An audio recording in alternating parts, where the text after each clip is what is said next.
RDS 2? Or are we on regular RDS? We're on regular RDS. Welcome in. I think we are live to the 2023 QMJHL Draft Lottery viewing party.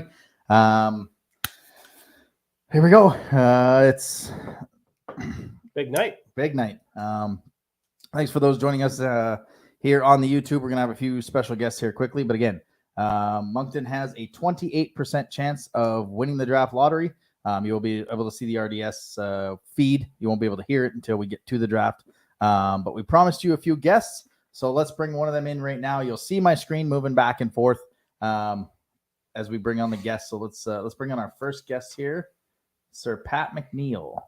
Ooh, Mr. Mcneil, can you hear us? I can hear you clearly. Can you hear me? We can, absolutely. Welcome into our 2023 Draft Lottery show. A little bit of a less stressful show for you than last year. Just, I guess Stefan LaRue had the tweet. You guys, in the 5 years that they've done this, were the first team to have the best odds and actually win the draft lottery. So just talk about that last year. Yeah, it is indeed a lottery. It was very exciting last year, actually. As you said, less stressful for us watching it this time. Although, for people who have marginal knowledge of the Q, let's not correlate draft standing with draft lottery based on the fact that 4 of the 5 teams in this particular one are in the lottery because of picks that they traded for. Well, certainly it was exciting to win last year, and it kind of allowed the organization to produce a lot of hoopla coming up to the draft, winning that number 1 pick. And especially if you have the number 1 pick because you finished last, or if you have the best odds in the lottery because you finished last, there's a lot more urgency. And it was nice for the Eagles to come through with that big win off the ice last year for sure. For someone like you who's got a pretty big deal within the organization, I guess you could say it like that. I mean, going into a draft lottery, do you have any conversations with your GMs or your scouts to see exactly who you could be targeting at with the number 1 pick? And exactly when did you find out that Thomas Lavoie was the guy? Well, it was interesting last year because you wanted to make a production out of it. So just the way that the media publications work around here, the Cape Breton Post, for example, is on a deadline. So they would have brought him in the day before. His family toured around the rink. So it's kind of funny they're doing all that, and then he's unveiled as the number 1 pick as if he doesn't know he's going to be picked, right? So obviously, if you were well connected, you knew that the day before. But all things considered, it was pretty good how it was kept under wraps. I'm sure people making the decision more directly knew a lot further in advance than I did. I think really they knew Lavoie was the guy. In terms of what was on the table, whether or not they were going to trade the pick, I think they always wanted to pick number 1. So there was definitely some lead notice if you were pretty well connected, but I think the organization did a great job of presenting it and packaging it in such a way that there was some suspense, and it was a really cool moment. And as I said, those who needed to know were informed, not too far in advance, and it all worked out pretty well. It was a fun night last year, not so much the lottery itself, but the draft, because Thomas was there, so that was pretty cool. So you guys, your owner basically promised playoffs, said you were going to make it. You did making it. You're welcome with all the points that we ended up giving you. Would have been nice if those 2 at the end of the season, Adam. We could have used 2 more that last game of the season. I'm sure you could have, but we were tired of taking L's against you. But obviously, just what's the fan excitement from last year? I know you guys lost to Halifax in 4, but it was a little bit closer than a 4-game sweep for those who just kind of were watching on the scoreboard and whatnot. And so just what's the fan excitement? Because, there was a lot of debate between Lavoie and Dag, and, how are the fans reacting to it ended up being Lavoie and just his season progressing and into fan excitement moving into next year? Well, I think in terms of Lavoie versus the pack, it's certainly, to me, Thomas Lavoie has been very strong as a 16-year-old, to the point where if you don't have a overall knowledge of the league per se, you're not going to be disappointed in that pick at all. If you're somebody who follows the league more closely, then you can get into the weeds a little bit and start making cases for this guy versus that guy. Dag specifically, he was on a team. I think he was really well insulated on the team in Victoriaville. Don't get me wrong, that's no slight. He's going to have a great career, and it's nice to see a lot of the guys from this past draft class are going to be really good Q players, and that's nice to see. So some years there's just not that one guy that really stands out above. But I think Thomas Lavoie, he was really got baptism by fire. I think the stat was 3 of the first 4 games of the year for the Eagles, they lost a defenseman mid-game. Mm-hmm. So there was so many games where the team was playing with 5D and Lavoie was having to play so much. I think he kind of hit a wall maybe at some point in the middle of the year, but then he climbed over it to finish the season is how I would describe it, and finish strong. So I think people are pretty optimistic. As I said, I think even leading up to the draft, there were so many candidates that could go number one. So if we're going HF board style to do the redraft, then certain people might have it in a different order. But I don't think anybody is too disappointed with what Thomas Lavoie brought to the table, and certainly look forward to seeing his development. He probably got more ice time than he bargained for in that rookie season, just because of all the injuries, but also he earned it as well because of how well he played. And we're obviously back to some in-person drafts this year. Wow! Yes. As you can see, we're a little excited, and As we should be. You're obviously pretty infamous around the in-person drafts because of your playlists that you like to put together. Have you have any ideas of the walk-up song for the first overall pick this year? Good question, and a little inside baseball for you guys. I'm not sure if you went. The Lavoie pick was different depending on what you watched. They tried to produce it in such a way that the in-house feed in Cape Breton would be the league feed as well, but it didn't work out that way. But I think the more famous unveiling of Thomas was the one with him in the basement of the hotel and all the Eagles alumni. And I actually did get a call from, sorry, Gerard, if you don't want me telling this story, but it's being told. I got a call from the president of the Eagles, Gerard Shaw, and he cited, as you did, he's like, Pat, you're the music guy. What can we do? So when Thomas was announced in Cape Breton in the basement of the Cambridge Suites, I was the one responsible for picking a song. And as soon as Gerard asked me that, for whatever reason, I thought Levitating was the first song that came to my mind. And if you think about it, there's like, it's a song about, going up, and it's talking about flying. So that works for an Eagle. So I kind of nosed around to think if there was anything better. It's like, no, that's good. It's like upbeat song, message kind of fit, and it was current at the time. So that's a little inside baseball as to last year. As to this year, I mean, I don't know. I mean, you'd be giving someone flowers. I think they're going to the Miley Cyrus won't work. Yeah, sorry guys. Pat, I got to cut you off. I think they're going to the actual thing. So wow, okay. All right, let's put some sound on here. So is that cette sélection, puisque l'Océanique n'avait que 5% des chances de remporter la loterie.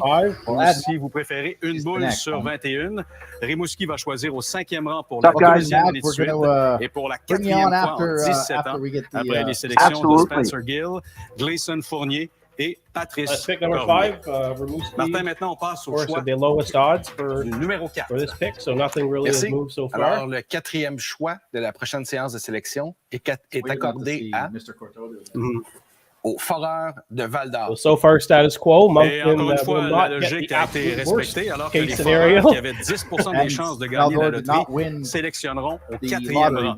La dernière fois, c'était en 2010, alors que le gardien François Tremblay avait été le choix de l'équipe. Val-d'Or revient dans le top 5 du repêchage pour la première fois en 4 ans. Il reste donc 3 équipes avec les meilleures probabilités. On retrouve Martin, cette fois, avec le choix numéro 3. Le 3e choix de la prochaine séance de sélection est attribué à l'Armada de Blainville-Boisbriand. Et comme on le mentionnait un peu plus tôt avec Stéphane Leroux, c'est la première fois que l'Armada va repêcher dans le top 5. La plus haute sélection de l'équipe a été un 7e choix et c'est arrivé 2 fois. Against the Wildcats on the feed here, so I don't know if that's a bad omen for what's about to happen. Quelques mois avant d'être échangé au Cap Breton contre Pierre-Luc Dubois. Alors, il ne reste plus que 2 équipes dans la course qui, des Saguenay ou des Wildcats, se parleront au premier rang.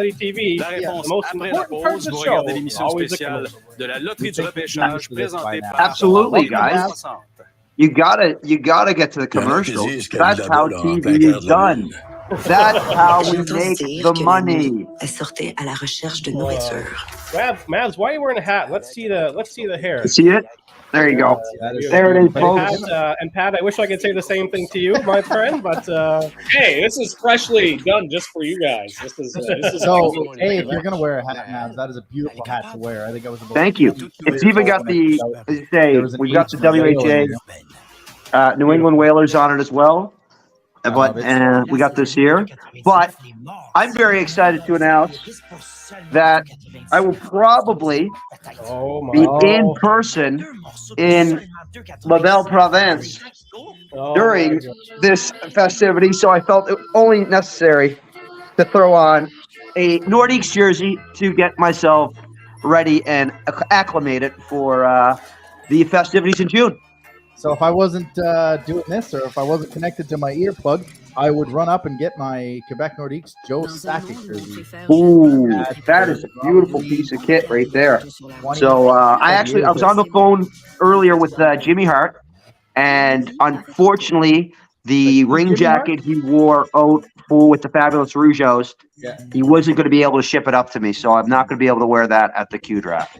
But I'm sure we can come up with something. We're going to unpack that. You were talking to Jimmy Hart, but yeah, 20 years ago, my parents were like, "Here's your birthday gift. You can get any jersey you want," and it was either Minnesota North Stars Mike Modano, who's my favorite American player, or it was the Joe Sakic. And I was like, I'm going to go with the Canadian, I guess. And yeah, I get a lot of compliments on that jersey. Although, you know what? A Brian Bellows one, that would have been the best. It would have been. Would have been the best. Yeah. Yeah, no, the Jersey City and Alberta had like 2 options. Fair. Like Madonna, former Prince Albert Raider. Absolutely. It's been fun to see the old Minnesota North Stars versus the new Minnesota North Stars in that first round. Too bad they didn't wear the reverse retros. A lot of green. In Minnesota, there's a lot of green there. So and I think you guys still got the RDS audio up. Because it's going to be too fast for me to flip it back and forth. It's too loud. Fair. See, again, that's the TV production brain of mine. Yeah. I've got people that take care of that for me.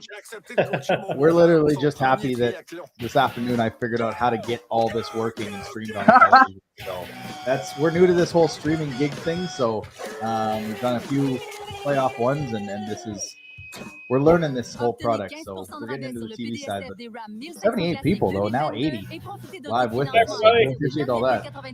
Yeah, we kind of had it set up where we're going to interview you guys as part of the show, thinking they would drag this thing out for a half an hour like they usually do. So interview all the GMs and then get to the picks, but no, they're going to do the picks and then interview the GMs. I think they've got plans. They're zooming right on through. Yeah. That's good. Gets me home sooner. Absolutely. That's, you still got to do your mock draft. I still have to do a mock draft. Thanks for reminding me that I came completely unprepared for, but I think I know my stuff. Yeah. Mr. Randy Dobson seems to believe the Wildcats will have pick number 1, so we'll see about that. Here's hoping. Yeah, here is hoping. French or make it quiet. I'm just happy we haven't lost or anything. I know we're kind of on par. Yeah. Right. Exactly. It was. We've been pretty. We've had the worst of luck in these. Et de retour à l'émission spéciale Loterie du repêchage. Avant la pause, on a dévoilé les choix numéro 3, 4 et 5 et la logique a été respectée. C'est donc dire que le premier choix du prochain repêchage va se décider entre Chicoutimi, représenté par Yannick Jean, et Moncton, représenté par Richie. Or he's got his poker face because he knows he's already on the lottery. Question de faire durer un petit peu le suspense. Okay, now they're still going to. Here we go. They're going to drag this on a little bit. Au sein de la ligue. Oh yeah, hit a rest hold. Got to pay for the commercial breaks here, so they're going to wait till the last minute. Yeah, now we're going to mute that. So you have one more question for Pat. Yes, I do. Based on being back in the draft. Yeah. Of course. So, Pat, I kind of teased this to you in the old Facebook Messenger a couple of days ago, and yes, you've gotten to see all the cities and the rinks around, and I know you're a big fan of Mr. Puffs, and I was just wondering if you'd like to go on a date with me to Mr. Puffs to take my Mr. Puffs virginity. I mean that's an offer I can't refuse. Boys, yes to the Puffs. I'm saying yes to the Puffs. I was putting over the Puffs today. And again, we have to thank Kevin Mandalese, who brought the Mr. Puffs culture to the Eagles, and then it kind of by osmosis came up through here. When I was in Montreal, I said, "Okay, I got to try this. I got to see what the hype is all about." Mm-hmm. Holy shit! It's the best donut. It's the best. It's the best donut. It's the best donut eating experience you can have. It's like if picture Timbits on steroids, except instead of the D-ball they're injecting, it's caramel or maple goodness into the donuts. Incredible. Just in the off chance to temper your expectations, I won't name names, but there was one Eagle on our last Quebec road trip who came in with the hot take that Tim Hortons was better, which led to a sort of spirited debate outside the team. Okay, so leaving names out of that though. We got a couple draft shows, and then we go to the draft, obviously, and then we'll come back and we'll have that. Because last time we went to the draft, Jeremy went an over-under on poutines. He's probably going to stay away from the poutines, although he did find a poutine place with over 100 different kinds. So he's marked that on the list. So we'll definitely discuss Mr. Puffs on the draft show. So I don't know if either one of you want to join us to gauge our interest, but yeah, we'll have I'm going a date there. Oh, we're in.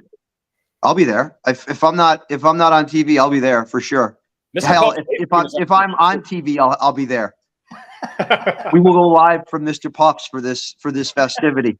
Yeah, we'll move the media roundtable that we did in 2019 in the hotel. We'll move it down to Mr. Puffs. Yes. How close is the Mr. Puffs to the hotel, Pat? I've never been to the Sherbrooke location. I'm just assuming there must be one because Sherbrooke. There's two in Sherbrooke. I've already done my research. So. Okay. Proper. Mr. Denis Douaron says Mr. Puffs is like eating a Whopper naked in Skuduk. It's that good. Yeah. I've never had a Whopper in naked anywhere, but I could only imagine what a Whopper naked in Skuduk could feel like. I think there's a lot of people that haven't done things that Denis Douaron has done. I'm sure he's not. I'm sure a Whopper in naked in Skuduk isn't the only place he's had a naked Whopper. So yeah, absolutely. Absolutely. So we'll have to plan that for maybe the Friday night or the. It's because Saturdays you're probably busy Saturday with post draft stuff, Pat? Yeah, I think it might be a tighter trip. I'm not sure of the specifics because we haven't done it in a few years. We're going to be kind of learning on the fly. Obviously, there's been a lot of changeover in staff too, so it's not sure what the itinerary is looking like. I just know that we're going to be there, which is very exciting. And Mavs, you missed it. I was going Broadway there when they were asking me about music earlier. A rambling answer that I was giving. I was in the green room the whole time. I was peeking through the curtain, watching you hit rest holds, watching you just stall it outside the ring. Here we go. We're gonna have to you guys again. You guys nervous? First pick, slightly, but it's all good. We haven't lost a spot, so it's not so bad. Alors, le premier choix de la prochaine séance de sélection est attribué aux Wildcats. Hey! Wow! Par conséquent, le deuxième choix de la séance de sélection est attribué au Saguenay de Chicoutimi. Alors, le premier choix va donc appartenir à une équipe des Maritimes pour la troisième fois en 5 ans. Moncton aura le privilège de parler au premier rang pour la quatrième fois de son histoire après Brandon Wormley en 2008, Steve Bernier en 2001 et Pierre Dagenet, le premier choix de la concession en 1995 lorsque l'équipe s'appelait les Alpines. C'est donc une autre année où l'équipe avec les meilleures probabilités n'obtient pas le premier choix. Mince consolation pour les Saguenayens qui vont piger deuxième pour la deuxième fois de leur histoire. En 2000, les Sags avaient opté pour Pierre-Marc Bouchard pour ce rang de sélection. L'an passé, Chicoutimi avait repêché Maxime Massé avec le troisième choix, lui qui a été choisi la recrue par excellence de la dernière saison. Après la pause, Richie Thibault va nous donner ses premières impressions et on ira faire un tour à Saint-Hyacinthe, rencontrer deux espoirs prometteurs en vue du prochain repêchage. Vous regardez Hockey 360. That was fast. They did that in 15 minutes. That was awesome. There you go. Well, congrats to you guys and the Wildcats. It's a big win. That's a big one. That's I really didn't want to come on here and talk about being fourth or third. Finally, we get some good news. You're right. Because lately, it's if the Wildcats didn't have bad luck, they'd have no luck at all, right? So it's this is good, and of course, I will celebrate with a runway 11 from Cavoquet and Dieppe. And I will celebrate with, say it in French, Baie sur la Mer, a raspberry sour from Cavoquet in Dieppe. I had like all these questions for you guys and all this good stuff, and then now I'm distracted by just the pure excitement of the fact that we're gonna possibly get another Desnoyers in a Wildcats uniform and hopefully not trade them 2 years later.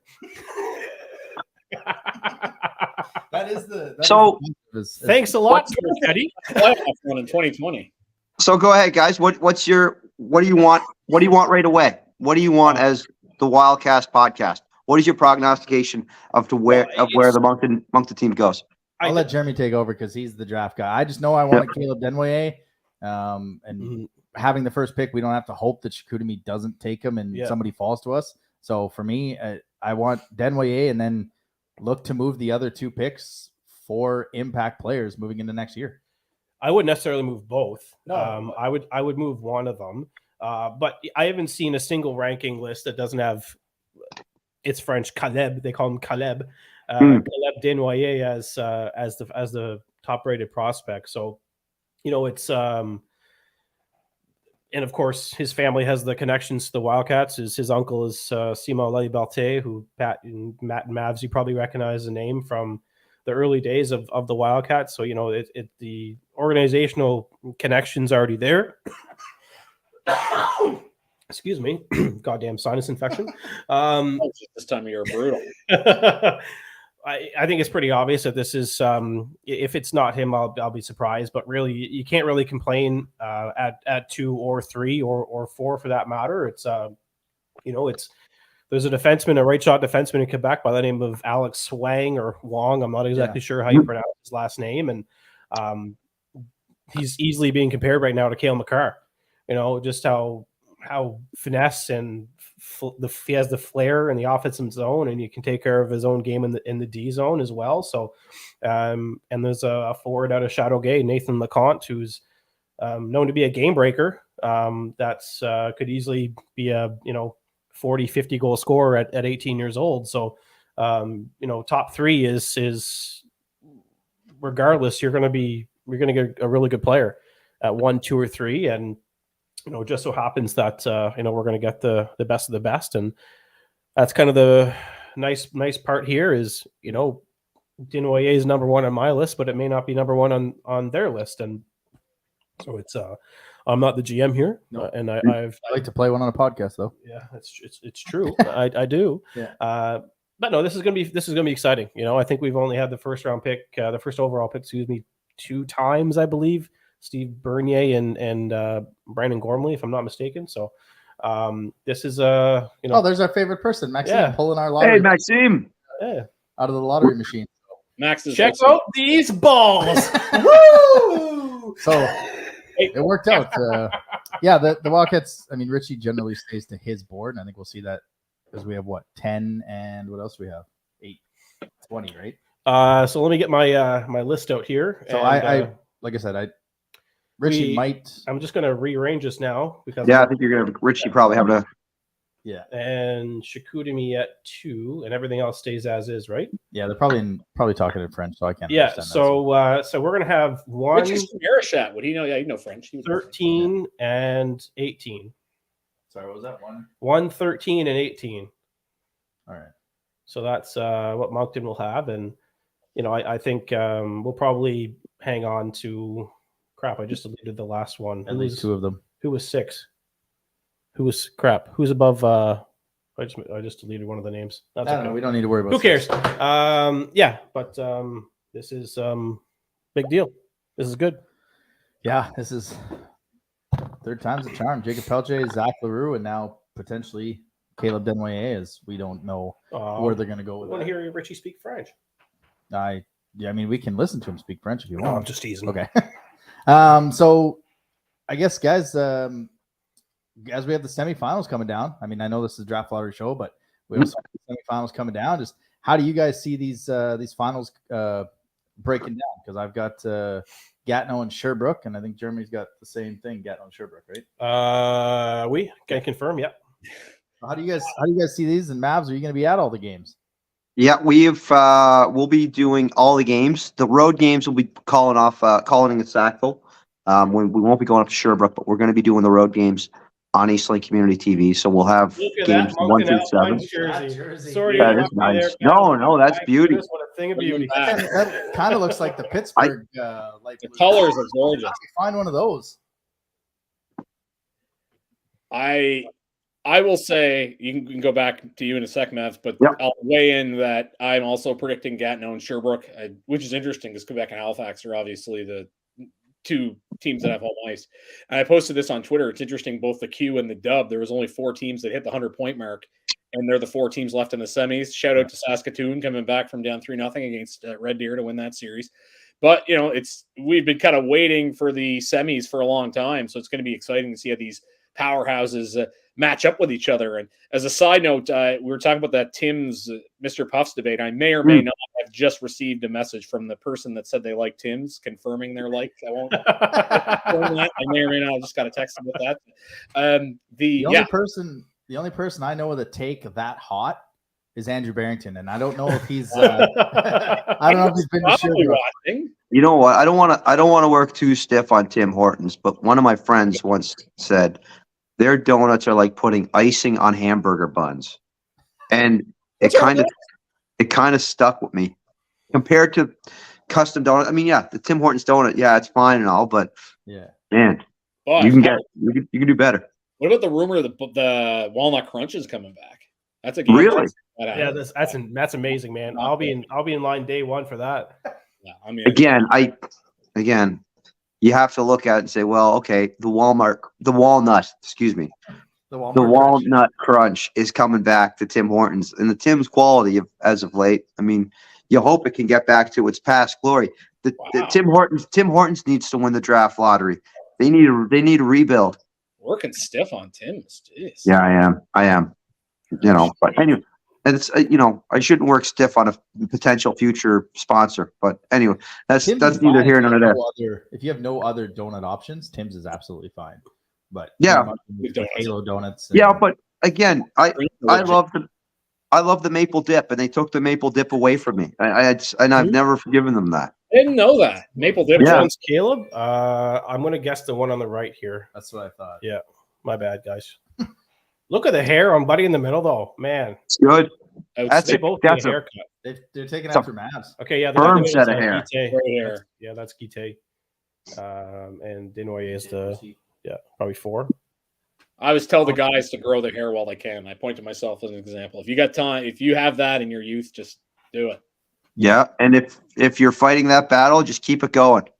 You never know what's going to happen. Well, we have conflicting ideologies when it comes to that on this podcast. I see, and that's why we bring you both in. We want both sides of both sides of the argument. Adam's hair looks pretty good. We can't talk about Jeremy's got the hat on. But. Yeah, well, mine's, I can go back. I can go back to the hockey though.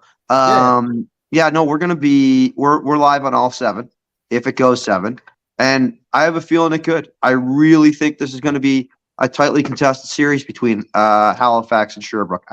I think Mathis Rousseau's going to have to steal them a game or two. I agree there, but he's been very capable. We'll see what happens. Sherbrooke's loaded. Sherbrooke is completely loaded, though. It's going to be a lot of fun to call. I know that much. I think with Sherbrooke, like the forwards for both teams, all through all 4 lines, can almost even out. But I think Sherbrooke's defense is a little bit stronger than Halifax's. Like I said on the podcast that came out today, special teams is always big in playoff series. But right now, Sherbrooke's at like 56% or something like that. Like they're 12 and 24. Like it's unreal. So, and the rest of the teams are all at like 30%, which is still pretty good. But to be almost over 50% is just stupid. So Halifax now, I don't want to say they kind of, it worries me on Halifax because they played Cape Breton and they played Moncton, which are nowhere near what they're going to face coming into round 3. And I just kind of wonder how much of that is a mirage with Halifax. And, I think having the first 2 games at home is going to be big for them. That's true. I think that's the series that goes 7. I think each team can win their 3 games at home, and then game 7, I've got Sherbrooke. I think I took Sherbrooke in 6, but if it does go 7, I believe I've got them. Sherbrooke. This isn't the NHL. Home ice actually means something. Thankfully. Yeah, it's very true. Yeah. Well, I've in the NHL playoffs and seeing all these road teams win. It makes me sad.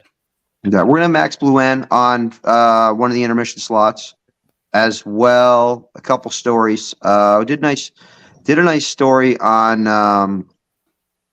Dylan Chisholm today, and he's a great call up for the Mooseheads. Yeah, he's really fitting in well on that in with that squad, playing a lot of minutes on the blue line. So we'll see what happens. I think more of it should be back though. I was on the ice with the Mooseheads today for a minute because we also shot stuff with Jack Milner. So I hopped out on the ice to kind of get a few angles before practice, and then when the team came on and the puck started flying around for real, I got the hell off the ice real quick because I can't have a puck go off this moneymaker, boys. Oh, This would be, it'd be an interesting story to show up on Saturday on East Lake Community TV with a big black eye. I was going to say, can East Lake TV go on if you're not? If the I don't know. You know what? That's a very, very valid question. Very valid question. No, we've got capable hands. We would survive. We would survive. Doucette's twin, your intern. Yeah. Well, that's the thing with Brad Chandler, our intern. He is really good friends with Dylan. So we had Brad do the interview with Dylan today, and it was really good, including the phrase. And again, I don't want to spoil it, but I will. They began to talk about Canada's team, the Junior B Antigonish Bulldogs, which I popped for that question coming out of young Brad Chandler. So, right. Congrats to the Bulldogs, champions. And hopefully you let Dylan free by 4:00 because I know he's a big Arsenal guy and they were playing City in the biggest game of the Premier League season this year. So I think he had this thing, it was called practice. Oh, yeah. Right. Probably more practice. important. We're talking about practice. We're talking about practice? Talking about fan, you have no idea how many times that quote has been said to me over the years. I can 100%. I can imagine that. What are you thinking for your? Where does Cape Breton draft there, Pat? Where are you guys at? What do you like to add to a young team? And obviously it's a Moncton show, but having you on here, we like talking Eagles. Before you get to that, I need to ask: do you have express written consent for Major League Baseball for this simulcast? I'm on it. She gone. Last week, Josiah Gray was throwing fire. I was looking right at it, and I'm like, "Oh, that's just going." No, we're on it. We do not.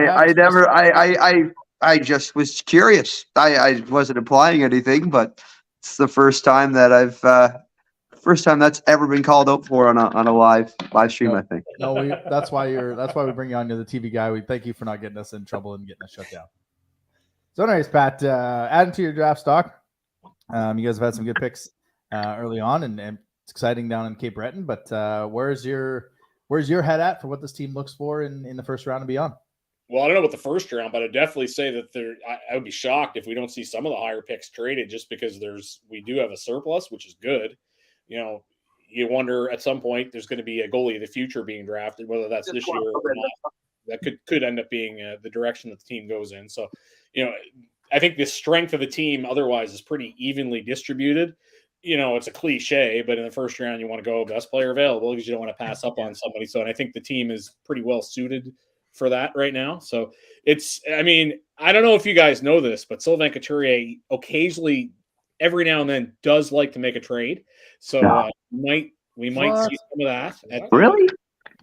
You know, and to be fair, he's the right guy for last year because the team kind of needed a remake, and he did that. So he did a good job of bringing in both new youth and new vets. So I don't think we're going to see as many deals this year, but you know, the scouting staff, I'm sure, is hard at work because they have a decent amount of picks. And this year was good in a sense, looking into the draft, because we're able to take a step forward on the ice, but still have a pretty good pick. So, you know, it's I could see really any direction. It'll just be whatever it comes down to, whoever they think the best guy is at that spot. And I think I said you'll see some of the picks probably move just because, you know, or if not for players, maybe outsource them to the following year when you need picks more or something like that. So I would expect some activity in that regard for sure.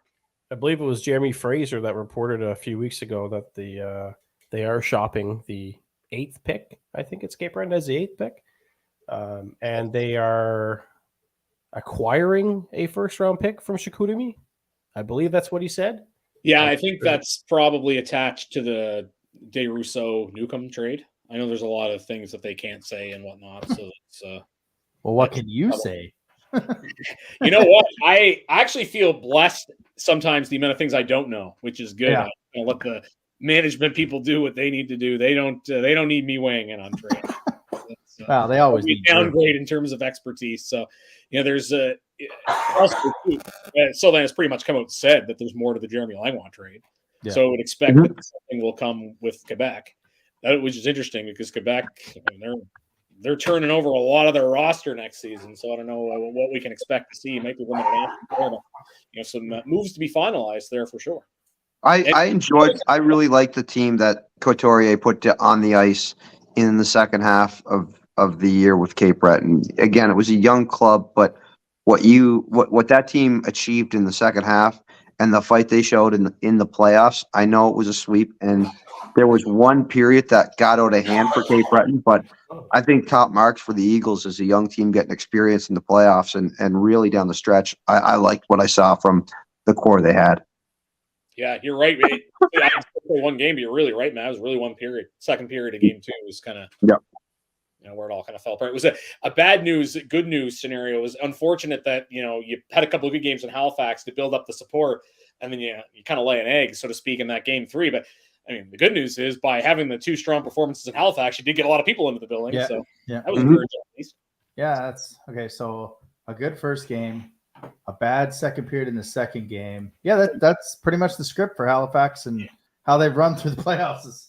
We lost to them too. So, but yeah, like I said to the guy from the Q Review pod, I think Chris was his name. If you just looked at this on the face, it's a 4-0 sweep. Halifax ran over Cape Breton, but if you actually paid attention to it, Cape Breton held their own. I think they were out shooting them 14-4, which I know Moncton did that too against Rousseau, and his job is to stop the pucks, as Favreau says, and he did that, keeping things 0-0 until the team actually gets going. So we're not fans of Cape Breton here. I'm not going to lie. We hope that this year is better than last year, but no, it was good to finally it's good to see them getting W's and competing, because the last 2 years has been quite tough, especially in that market. So how are the fans coming off the playoffs going into the draft season? Is there still that excitement off the playoffs, or? I think it's more towards the end of the season. I think, the people that were watching the games in Halifax, they took some positive signs. Even that game 4 too was a very close game as well.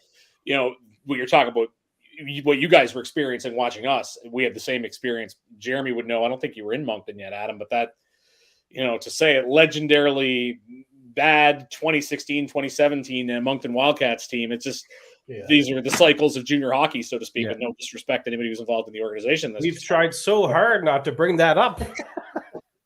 Just kind of throwing some salt in the wound there. But as far as I know from that season, this show wouldn't be what it is because Jeremy would have quit. Many times over. So I'd have been by myself for 1 year going, well, they're trying hard.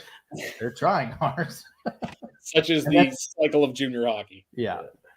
But absolutely. There's some excitement, I think, based on the second half. And Mavs was talking about it earlier. If you look, I think the team was in the top half of the standings. If you just look at the second half, part of that scheduling, it had a lot of games against teams towards the bottom, but you can only play the teams that you're scheduled to play against. Yeah. So I think, and people knowing that a lot of the teams coming back, you're not losing a ton of players.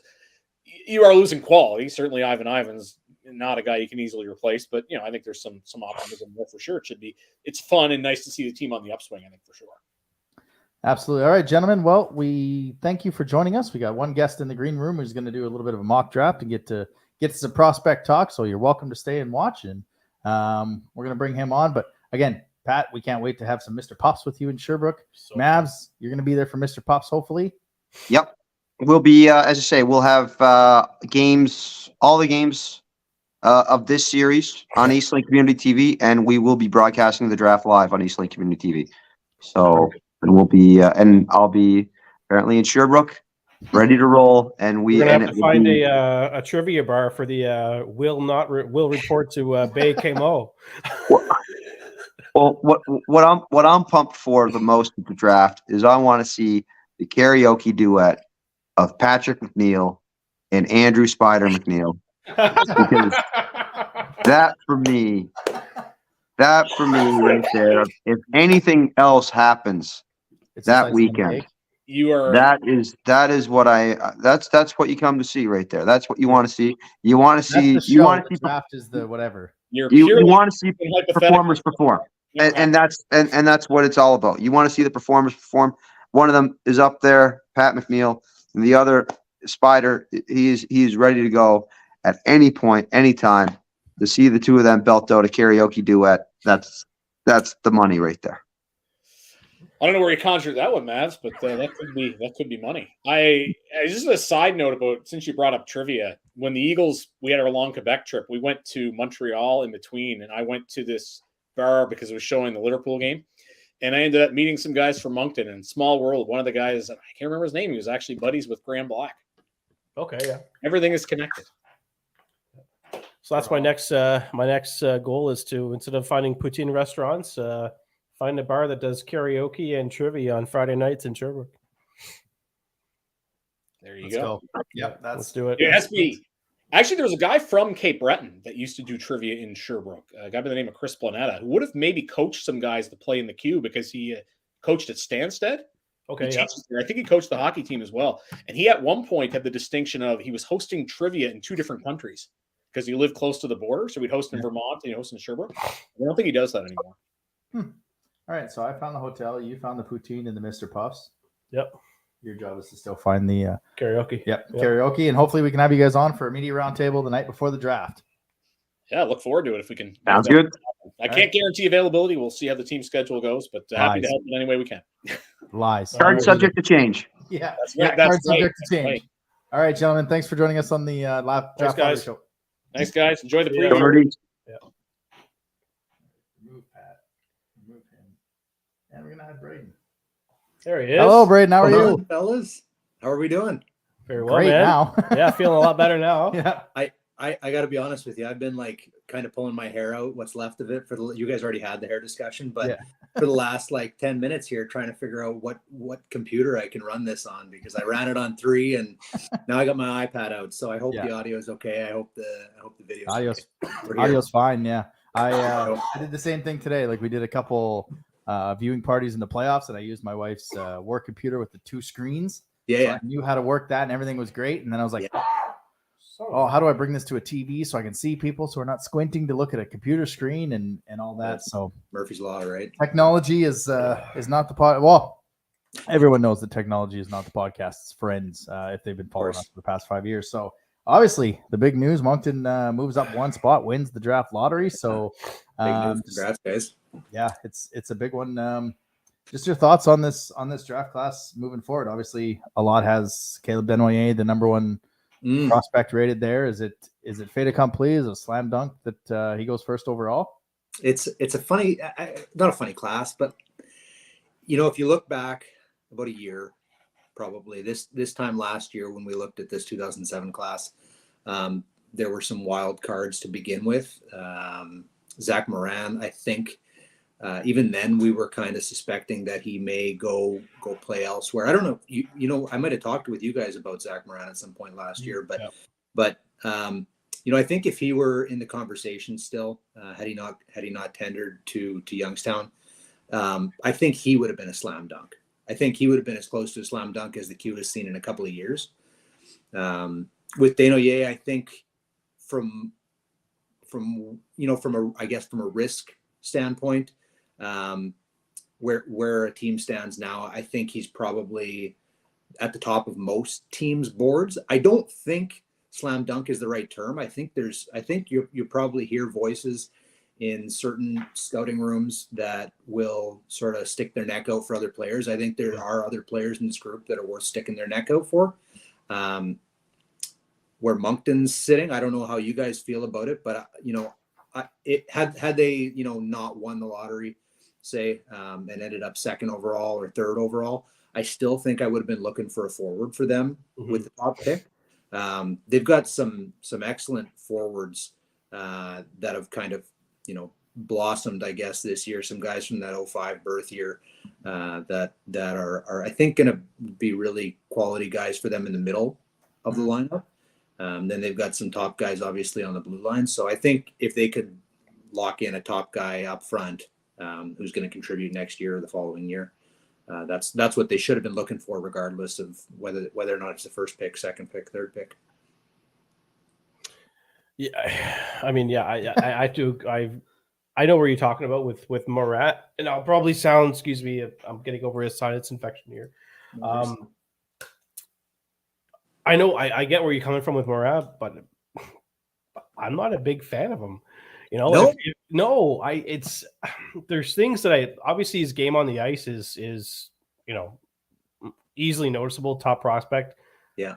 But when he finishes the shift and you watch him on the bench, his nonverbal, his off ice behavior. When I mean off ice, I'm not talking about when he's at school or chilling with his friends or whatever, but when he's on the bench, if you watch him on the bench, you can see that his attitude is different.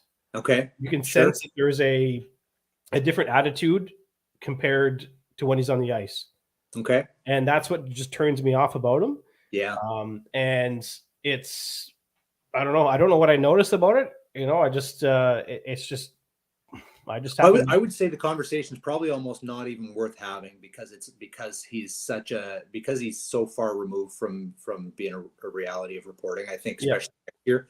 He wasn't even on the Canada Games team, right? No, and I think the reason behind the Canada Games exemption had a little bit to do, at least publicly, had to do with the potential for Little Caesars maybe playing in nationals or competing in their state championships. But obviously, a player can players got choices, right? Everyone's got choices. I think, we saw that with Will Moore in Ontario. He didn't report to the national team development program camp, named to the roster anyways. So, sometimes you make choices and they go whichever way you want them to anyways. So, but yeah, if he was more in the conversation for me, like I said, he would be the slam dunk. I think he's the most comprehensive technical player who would have been available. But where it stands now, I think Desnoyers is probably going to be the pick for Moncton. I don't think there's any reason why they would deviate from that. I don't know what the relationship's like with the family. I think you guys kind of mentioned it there. I was cutting in and out when you guys started talking about that, but it sounds like there is, a healthy relationship with the family and maybe even some maintained ties with staff as well. So I think that would just be further indication that he would be the pick, not to say that they aren't going to look at what the on ice product is, but if you add up all the factors, I think it just makes sense. So for our fans that don't watch Saint-Hyacinthe and aren't watching the TELUS Cup and don't have an idea what this player's like and have just seen his brother for the year and a half he was here, just what are kind of the comparables to Elliott, as well as what stands out for Caleb in becoming possibly an impact, well, not possibly, becoming an impact top six forward for Moncton into this year and then beyond? Well, I think he's I think he's a player you want to manage expectations with in his first year. But in contrast, probably to his older brother Elliott, I think he probably doesn't play quite the pace of Elliott. I would say he's still a strong transition player. In fact, that's probably where he excels the most, is in transition.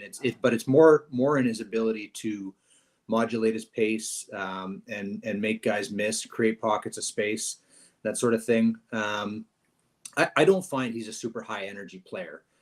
So if that's the type of guy that you think would suit your lineup better, I think there's two other guys who would be in the conversation, and that would be Emile Guité and Nathan Lacombe. But Caleb is more refined, I think, in just about every element of his game.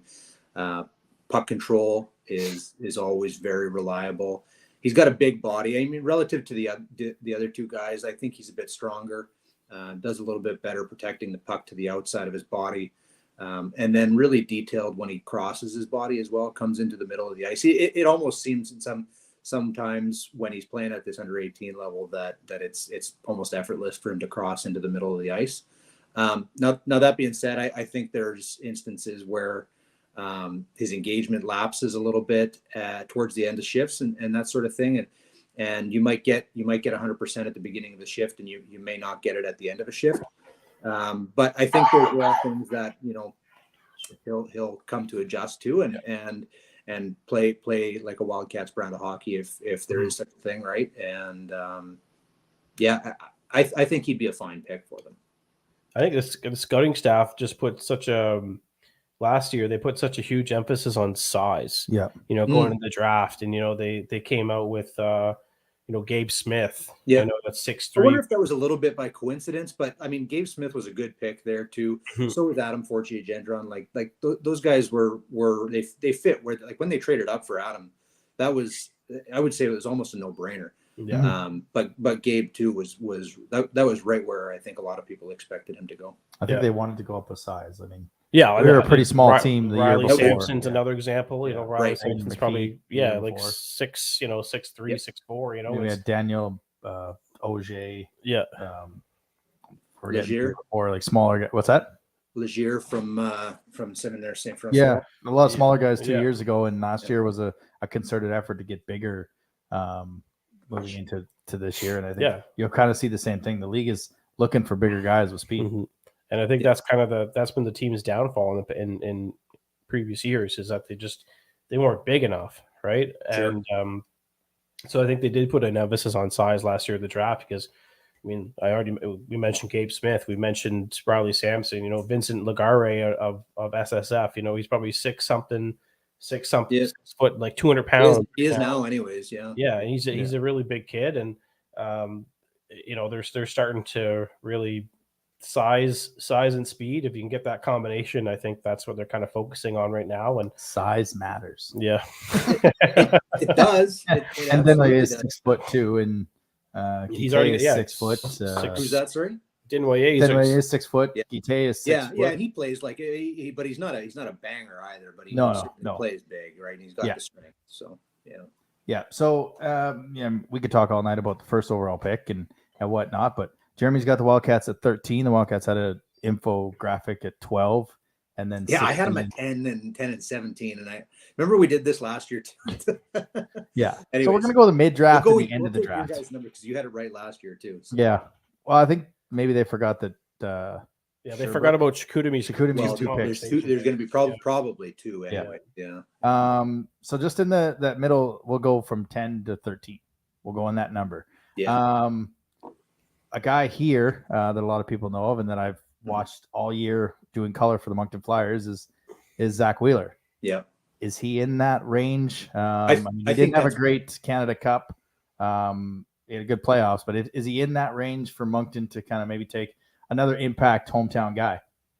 I would say if there's a pick that if they want to guarantee getting him, they would probably want to take him there. I don't think I wouldn't say his stock at the Canada Games dropped all that much. It's an isolated tournament. People know what they're getting with Zach from all of the other exposure they've had to him. He's played under 18 for 2 years. And I think you know what you're getting from him outside of that isolated, viewing or event, right? The kid from UConn probably didn't help either. How's that? The kid from UConn, Medicine Hat's pick, like just taking over the tournament. And I think maybe people thought that's what Zach Wheeler was going to have, that kind of tournament where he's just going to dominate. And so maybe that's why people thought maybe he fell a little bit. I've moved Zach up and down my list. He's had some really good games, and when he has really good games, I move him up, and when he has some not so good games, I move him down.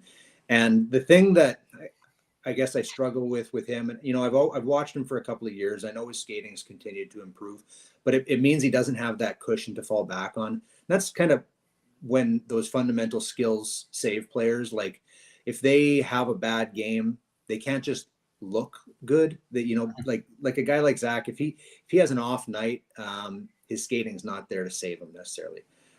So it looks really bad maybe. I think like I said, I think if they wanted to guarantee that they were going to add him, this would be the pick to do it. I don't think you can feel super confident at 17 or 18 that he's going to be there still.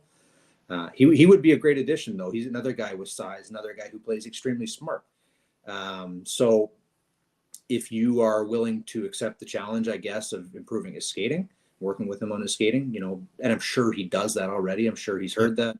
And he has improved it. So it's just a matter of continuing down that path, I think. So he will probably be ready to play in the Q in some capacity, I think, at some point next year anyways. So whether or not they've got the room for him on the roster, that'll be another question probably. You ready? Yeah. This is my part, I think. All right, this is your part. We're gonna do. You ready for a little bit of a 5-team mock draft? We'll just do the first 5. Sure. All right. Sure. Yeah. So I guess you're the guest, so we'll let you go number 1. Yeah, we'll give you Moncton first overall. Okay. So the first overall. Go ahead. You want Jeremy take? No. I want number 2. He wants number 2 just for fun. He likes taking the for fun thing. Okay. Yeah, I was kind of hoping you guys lost the lottery for that reason, so we could talk about some other players too. Yeah. Who'd you take in 2019? We did the mock. I took Peter Reynolds. Peter Reynolds. Just to shake some things up and Was he already committed? Was he already like kind of committed at that point? I think I was going off the previous year how St. John was able to convince Josh Lawrence to decommit. And I was like, okay, well, maybe they can convince Peter Reynolds to do the same thing. But they ended up getting him in the second round, and convince him to come to the team. So, anyways, and anyways, so Braydon, you're first on the clock with the Moncton Wildcats. Well, what if I throw a wrench in this? Go ahead. It's up to you. I'm going to for fun, and because I don't have any real stake in it. I hope that doesn't upset you guys too much. I would consider Emile Guité first overall. I like his pace. I like his skill. I like his awareness. I think he stands a chance of being a better junior player than other players in this group. I think. I think he, when you talk about Caleb's vision, I think there are flashes where Guité has the same level, I guess. And I would consider, changing my rankings to reflect this as well. His shot is incredible. His forechecking tendencies are very good. He fishes players out of the back of the net really, really well and guides them into a position where his team can kind of neutralize them and really force them back deep. So I've been kind of on the fence about it. This was a game time decision for me. But, I feel good about it though. The one thing I guess I would say with Guité is that I think his skating could improve a little bit. And that's the thing with the top of this draft class. Like Desnoyers is a good skater. He's got a nice long stride. He's not explosive. Guité is explosive. His stride could use a little bit of work. And you go down the list and there's a little bit of, this player has a little bit more of this player has a little bit more of that. And I don't think there is that necessarily that perfect player in this class, but if you guys find him, let me know. Fair enough. Right, so you've got Chicoutimi at number 2. Yeah, for the records, my post lottery mock draft, I had Guité going 4th to Val-d'Or. Okay. So that's just that was the other thing I was interested in with this lottery is that if Val-d'Or did move up, they would throw a wrench in everything, right? Because you don't know. Yeah. So if you're leaving Desnoyers in my hands, I will gladly take him. That would be a dangerous duo with Maxime Massé and I mean adding him especially for a group that wants to host a Memorial Cup or wants to compete for Memorial Cup in 2025. The rink, I know the rink doesn't allow them, but adding him to Massé and Jeremy Leroux and Merrick Baudouin, that group in Chicoutimi, that's a lethal group.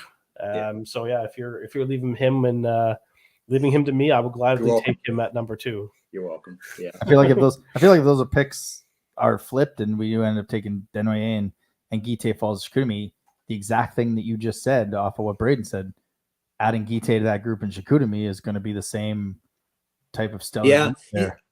I think there's a lot of I don't know if I'd say a lot of similarities between Guité and Massé. Like last year, Massé I didn't have super high on my list.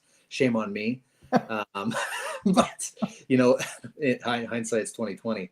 It's okay. We didn't pick up for rookie of the year either. So sure. Fair enough. Yeah. But I think there's more similarities, I guess, with Guité. I think the potential for Desnoyers and Massé to work off each other would be, it has the potential to be really dangerous if that's what happened. Absolutely. So Blainville, the only team of the top 5 that had their pick as they were the 16th team in the league. Who do you have the Armada taking at 3? I'm going to say Alex Wong only because I've heard that there is a connection there. I don't know if this, I know you guys talked about Huang a little bit earlier on too, but I've heard that he does have some interest in pursuing an NCAA option potentially, and that Blainville would maybe be one of the teams he would reconsider for, not reconsider, but he would hold off on that consideration for. Well, it's his hometown team, right? Yeah, I guess so, right? So I think if you want to put it, because he's on Saint Eustache, Saint Eustache, which is basically in Blainville's. It is on the north side of the river there. Yeah, I don't know. Yeah, I've got a little reference map for myself because it's not my strong suit. So do I. It's called him. Yeah. No, yeah. No good. Yeah, I think Alex. I think the comparables to Kilmacar are lofty. He is an excellent skater, like mobility wise. Yeah, he checks the boxes for sure. He's had some off games. I mean, everybody's has off games. I feel like I've seen a couple of his later in the season that I would have hoped would have been sort of washed out by then. Canada games, he was good. He caught the attention of a lot of our guys that did some crossover work there. So I think if there's a relationship there between him and Blainville, it makes sense. I just see him being able to take so many guys out of their jock straps. It's even funny. He can, yeah. That's just the kind of. You compare him to Jordan Spence here. Jordan Spence was kind of a comparable. You know, if Moncton would have got the two spot, playing him with a guy like Morin would be, just a lethal power play in a year or two down the road. And I've had him. I had him at 2 to Chicoutimi. Yeah. Just based on the fact that. But then Denway fell. Well, I have Denway Wong, Denway to Moncton, and then Huang to Chicoutimi, because just based on, Chicoutimi's loading up front. They need a stud on the back end, and I think he'd be kind of the guy to do it. Defensemen are I was gonna say hard to come by a little bit here at the top of the draft. Like there's 2 guys who I've heard, as considerations up here. I think Huang would be the first option for sure. But past that, I shouldn't say 2, 3 maybe. But past that, it starts to get a little bit, you drop off in tiers a little bit. And if you want a guy who you're really confident is going to be a top two defender, you want to get him probably early. Mm-hmm. Yeah. And this leaves me with Valdor. This leaves me with Valdor. Yep. Yeah. So I'm going with who I consider a game breaker, Nathan Leconte. Yeah. I think he'd be a good fit there. Yeah, I think they love the small bodies in Valdor, and I don't know what it is, but the small guys always seem to succeed in that organization and that rank, right? I would say he backfills that loss of Justin Robida like almost perfectly. May take him a year to fully realize his stride, but he's got the same level of energy. Plays an excellent forecheck as well, similar to Guite, I think. So I think it's almost a perfect fit. I mean, if Dinaway is in fact Moncton's pick, is he immediately going to be a top 6 forward? Maybe, but I think you kind of gradually ease him into the league by maybe putting him in, third line and giving him the casual top 6 moment. Yeah. But a guy like Leconte and Valdor, with the lack of organizational depth that they have, I think he's easily a first line player next year. So if he's in fact in Valdor, like I'll say it right now, I'm taking him as my rookie of the year. Because of the opportunities that he's going to have on a team that needs players like him, right? Like they have next to nothing on their depth chart at this time. The other thing with Lecomte is that, like, a guy like him, he's so versatile that if he's not scoring goals, he's still making an impact. And I think for young players, like coming into a league where you're not yet established, having an impact in some way or another makes you feel really good about yourself.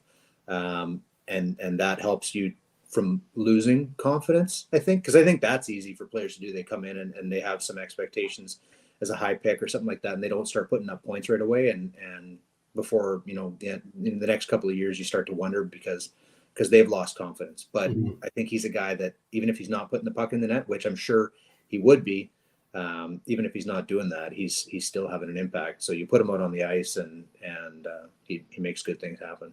And that's where the whole game breaker, thing comes from, right?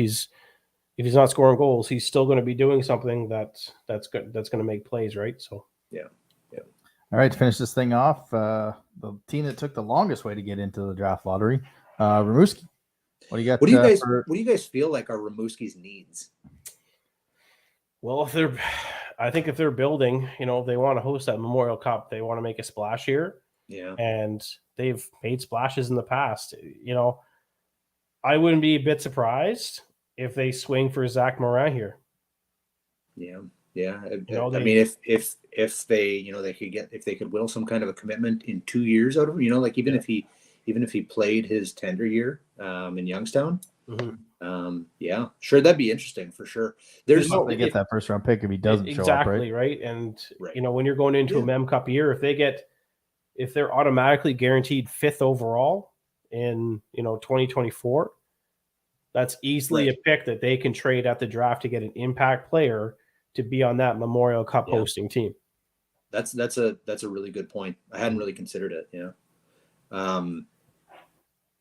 If there's a play, if they want a player, and Zach Morin is not it, I guess. So I think that's an excellent point. I think Matteo Nobert would be a player who might be off the board a little bit. You can't see it, but we've got the same name. You know what? From what I think, I wouldn't say he's. I don't know if I wouldn't say he's off the board. I know that. I think he's got an A1 grade from CSR, so that takes a little bit of the mystery away from it. But he's a guy who, he was not on the. Exactly. He's been going up and up and up and all year. Yeah, he wasn't on the Quebec team for Canada Games. He should have been. If the roster was named that week, he would have been there. I would say, without a doubt, he is the best defensive forward of those who would be considered in the first round, or at least in the top 10. Nobody back checks better than him, and nobody, it doesn't compromise his offensive game either. He's got really good skill. Really silky, really slippery in transition. He's not a really high speed guy, but yeah, I think he's a player you can do a lot with. You want to put support around him for sure, especially if you're going to expect him to play next year. You want to give him a good line to work with, but he's got the right habits. That obviously comes from somewhere. He didn't just wake up with the natural born tendencies to play defense. So. I think he's got a good head on his shoulders. Yeah. So what are the next 5 picks? Like 6, 7, 8, 9? I got Drummondville at 6, Shawinigan at 7, Cape Breton at 8, Baie-Comeau at 9, and Rouen at 10. So we've seen goalies go in the top 10 in the past 2 drafts with Dag and Filion. Yeah. LaSalle, does he, of those teams left, does he drop into that top 10 somewhere? A lot of those teams have goaltenders. For who's that? Sorry, William LaSalle from Lac Saint Louis. For which team? Just for any of them. What was it? Drummond? Yeah, which team do you see him going to? Like of the next 5, there's like Drummondville, Shawinigan, Cape Breton, Baie-Comeau, which basically kind of all have goaltenders. So yeah, you guys know my relationship with goalies. I get the thing I've heard about LaSalle. I mean, is that why some teams might want him is because he is younger and he would probably play 4 years or have the option to play 4 years. I really don't know as far as the technical attributes of his game. He was one who didn't have a really strong Canada games. I think he played the first game for Quebec and sort of got lit up. So I don't have a whole lot to say on LaSalle. Unfortunately, it's how our relationship is. We don't do. Yeah, we've talked about this. So, yeah, we've kind of blocked that rabbit hole off and stuffed a couple of socks in it. So yeah, which is better than eating them, I guess. Well, yeah, you guys know my relationship with that too. Well, thanks for joining us on this Draft Lottery show. I guess, A, where can people find you? And B, will you be in Sherbrooke for the draft? As we have found a new donut place in Mr. Puff's, a poutine shop with over 100. We do a media roundtable. Will you be in Sherbrooke for the draft in June? I won't be in Sherbrooke for the draft in June. My wife's having a baby here in the next that's fine then. Yeah, couple of weeks probably. So it'll be firefighting time around here. Yeah. I will be doing coverage for the draft on Puck Preps. I'm trying to do some prep as we speak, and then obviously there's the under 18 club nationals going on right now. So I'm kind of tying up some loose ends there, as well as the Q Cup later on this week.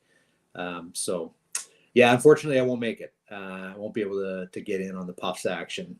And as to where people can find me personally, it's at the bottom of the screen, right? Yeah. There. At Olaf 1393 on Twitter. And then I would also encourage people to go follow Puck Preps on Twitter, because that's where we have a lot of the action as well. I'm not a huge Twitter guy myself, but I like to share things every now and then. But a lot of the action comes from Puck Preps and Puck Preps East can. Yeah. Perfect.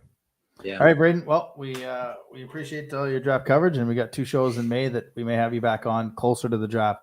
As things kind of shake out after the playoffs and the Q Cup and all that, and go from there. Sounds great, guys. Yeah, this is excellent. Excellent format. I like it. Thank you. Awesome. All right. Have a good night. Yeah, thanks, man. All right. Take care, guys. And then there were 2. How many people got left here? 24. Okay, that's not bad. What does Mavs have to say here? Oh, here's the 2 shorts of Connor. Owen Conrad throwing stuff at him. So yeah, it finally went our way. I just looked at the screen and realized it looks like I haven't slept in 8 days. Love the bags under my eyes right now. That's fine. Yeah, this is awesome. Big moment. Of course, like I said earlier, it was this will be the 3rd time that the Wildcats have the first overall pick.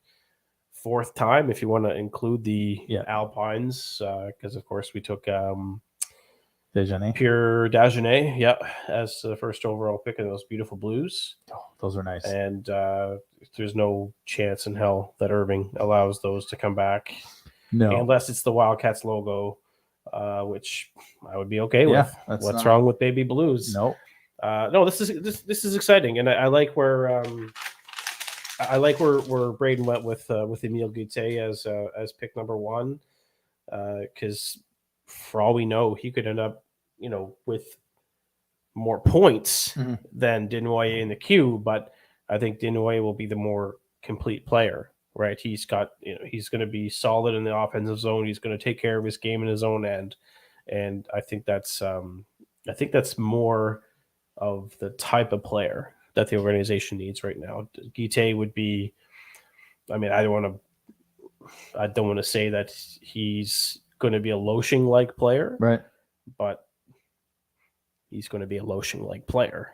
He's not the biggest dude, but he's got a lethal shot, and he's going to put up some huge numbers under the G category, and which, obviously we'd love to have in Moncton, but I think we need more of a 200-foot player. I think we need 200-foot players, complete players. Does this kind of remind you of 2017, 2019?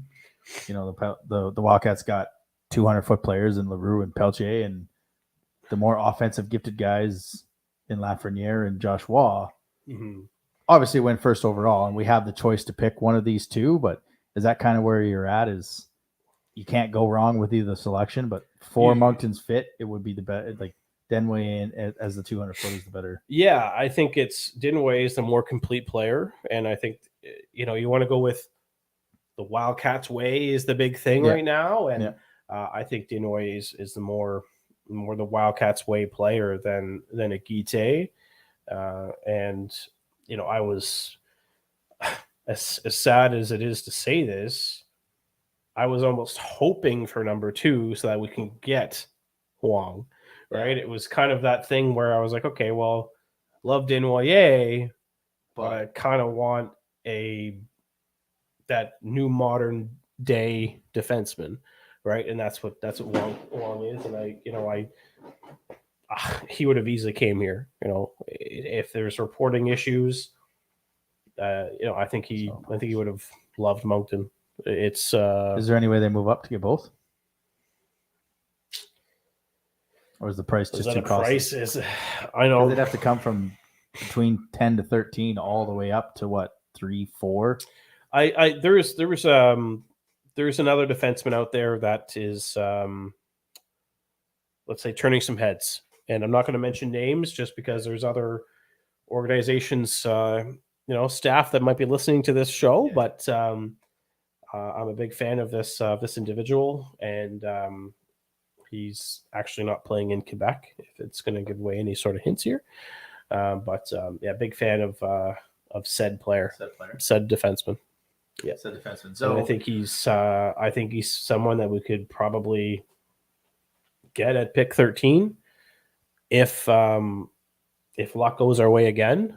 But I think it's if we really like him, I believe there's going to be a trade up because he's been just all year. All right.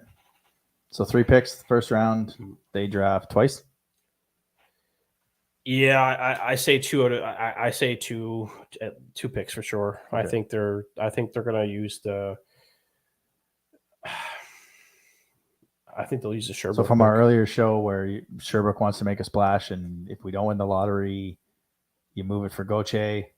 That's now off the table. Now we have as we won the lottery, so we don't have to worry about that. Yeah, I mean, if you want, unless you want to give 13 and 18 up, but I still don't think that would get you Gauthier. You'd have to. That's the only way that I think they would give up. Yeah, 2 picks out of that. You probably have to include the first next year, and I'm not interested in that. No, because that could be used for something in the Memorial Cup year moving forward. So, all right, so that is it for our 2023 QMJHL Draft Lottery show. Thank you to the 22 that are still here. Thank you to the almost 90 that showed up earlier in the evening as well.